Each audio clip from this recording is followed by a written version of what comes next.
अभी प्रॉफिटेबिलिटी उस तक पहुंचने में कितना टाइम लगता है ये? एक्चुअली देखो sir, this is the very good question and every startup should think about this. जी, देखो, आपका सेल्स के ऊपर सब कुछ डिपेंड है.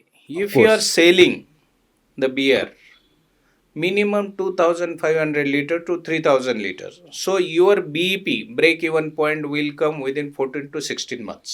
अच्छा, हाँ, ओह, लेकिन उनका उतना सेल होना मांगता है. होना चाहिए। 2500 टू 3000 3000 लीटर्स पर मंथ की बात कर रहा हूँ मैं. Correct, correct. तो ये कभी कभी सिटी के ऊपर भी डिपेंड है. If it is IT sector, so it is having that much potential. If locality is there, so definitely he can sell. Now I set up 2-3 microbreweries in Pune. In season they are crossing 30,000 liter per month. Oh, Yes, it's wow. good potential. So Okay. minimum 3,000 liter. So Okay. this is the good volume Okay. to get the BEP. जी जी. और profit margin कितना होता है? Profit margin देखो sir, as I explain earlier, B2B करेंगे तो उसमें प्रॉफिट मार्जिन कम होता है. अच्छा, B2C करेंगे, मतलब B2C मतलब आपका खुद का टैप रूम रहेगा, खुद अच्छा. का ब्रू पब रहेगा, ओके, तो उसमें ओके. मार्जिन ज़्यादा होता है. अच्छा, तो that economics is totally different. अभी ओके. इसमें अगर B2B में अगर हम 20% का मार्जिन, प्रॉफिट मिलेगा, ओके. तो B2C में आपको कम से कम वो 100% मिलेगा. 100%? Yes, अरे बाप रे, yes. Oh. This is very good figures for the brew pub. और ये माइक्रो ब्रूवरी स्टार्ट करने के लिए एसेंशियल इक्विपमेंट क्या है? एक्चुअली देखो, माइक्रो ब्रेवरी के लिए 3 सेक्शंस होते. पहला एक तो होता है अपना ब्रू हाउस, जी. मतलब हॉट साइड बोलते हैं उसको. जी. वहाँ सब मॉल्टिंग वगैरह करके उसमें हॉट मतलब सब स्टीम का काम होता है. जी. सेकंड होता है cold side. Okay. Cold side मतलब जब भी हम मैशिंग वगैरह करने के बाद वो कोल्ड साइड में मतलब फर्मेंटर में डालते हैं, जी. And then we are maintaining the temperature below 10 degree Celsius there. जी. तो इसको कोल्ड साइड बोलते हैं. ओके. अभी बियर बनने के बाद ये जाती है BBTs में, ब्राइट बियर टैंक्स में. तो ब्राइट बियर टैंक्स क्या होती है कि यहाँ से बियर बनने के बाद वो प्रेशराइज टैंक होती है. वो प्रेशराइज टैंक में हम बियर वो स्टोर करते हैं. ओके. ये थर्ड हो गया.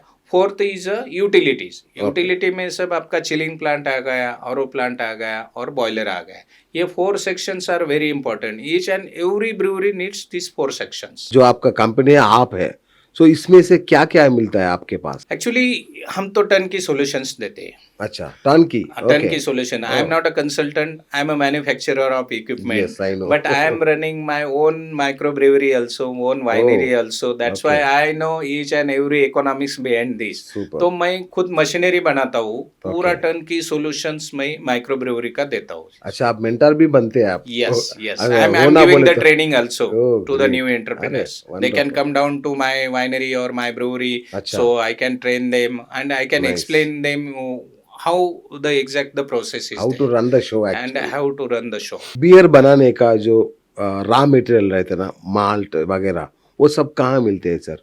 एंड उसका क्वालिटी कैसे चेक करना है उसका? Actually, you say this 90% of quality is depends on the raw material only. Correct. तो रॉ मटेरियल अगर अपना अच्छा रहेगा तो अल्टीमेटली फाइनल प्रोडक्ट का क्वालिटी भी अच्छा ही आता जी. है उसको. 10% अपना 5% अपना इंफ्रास्ट्रक्चर का होता है and 5% is the brew master का रोल होता है. बस इतना ही. 100% क्वालिटी के लिए. ओहो. पहले जो चीज़ है, जो मतलब जो भी अभी मॉल्ट तैयार होता है, इंडिया में भी कुछ मॉल्ट होता है, कुछ जी. इम्पोर्टेड मॉल्ट होता है. जी. So they are very good quality. Hmm. So हम क्वालिटी अगर लेंगे तो definitely our beer is going to be a quality product. Yeast वगैरह सब यही मिल ईस्ट जाता है? वगैरह सब इम्पोर्टेड होता है. अच्छा, बहुत सब सारा import- सब अच्छा. इम्पोर्टेड होता है, but easily available in India. India. Yes. और ये ब्रूइंग प्रोसेस में ये केमिकल्स का रोल क्या है, कितना जरूरी है वो? एक्चुअली वही मैं आपसे बात कर रहा था कि पहले जो है क्राफ्ट बियर, अच्छा. क्राफ्ट बियर में ज़्यादा से ज़्यादा हम ईस्ट यूज करते हैं जी. बस.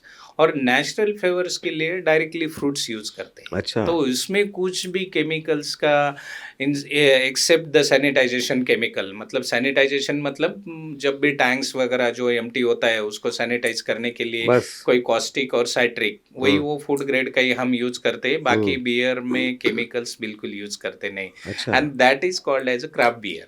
Okay. It is totally chemical free and Okay. Gluten free.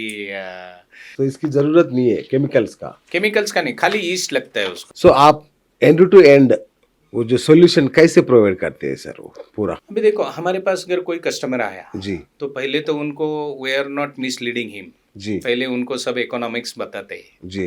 पहले उनको मार्केट सर्वे करने के लिए बोलते हैं। हाँ, हाँ, मार्केट सर्वे के बाद फिर उनको बोलते हैं कि आपको कैपेसिटी कितना चाहिए, उसके लिए भी हम उनको सपोर्ट करते हैं हाँ, कि देखो इतना अगर मतलब 10 एचएल का प्लांट लगाएंगे तो आपका अगर इन फ्यूचर आपका प्रोडक्शन ज़्यादा डिमांड ज़्यादा बढ़ गई तो what we can do with the same equipments, ये अच्छा। प्रोसेस भी हम उनको समझाते हैं और थोड़ा सा मतलब 1 2 3 टैंक ऐड करके उसका कैपेसिटी मतलब और बढ़ा इफिशियंसी सकते हैं। 100% इफिशियंसी यूटिलाइज होता है और कैपेसिटी भी ज़्यादा बढ़ जाती है जी, उसकी। जी, जी। तो फर्स्ट थिंग इज दैट कि पहले से शुरू से मार्केट पोटेंशियल से लेके फिर फाइनल प्रोडक्ट तक उनको ओके, हम थोड़ा सा सब एंड टू एंड पूरा सॉल्यूशन मदद देते हैं। करते हैं यस, सर। पहले हम नहीं बोलते कि पहले आप माइक्रो ब्रेवरी लगाओ फिर मार्केट में जो, ऐसा नहीं। नहीं, first you go to market, right, you search the potential how much and you search the locality, how and location and the survey also. potential accordingly. Market survey also. Market survey is very important, then we'll Yes. go to the reverse way, not Oh, from the manufacturing to market, great, market to great. manufacturing. हम जैसे आम आदमी हैं, हमको beer कैसे बनता है वो पहला बड़ा मिराकिल है। तो हमको समझाओ ना कैसे प्रोसेस होता है वो पूरा बियर एक्चुअली का? बियर बनाने का ये जो इज़ वेरी इंटरेस्टिंग जी, प्रोसेस। जी। हम पहले हमको किसी को पता नहीं था कि बियर कैसी बनती वही है, क्या बनती है।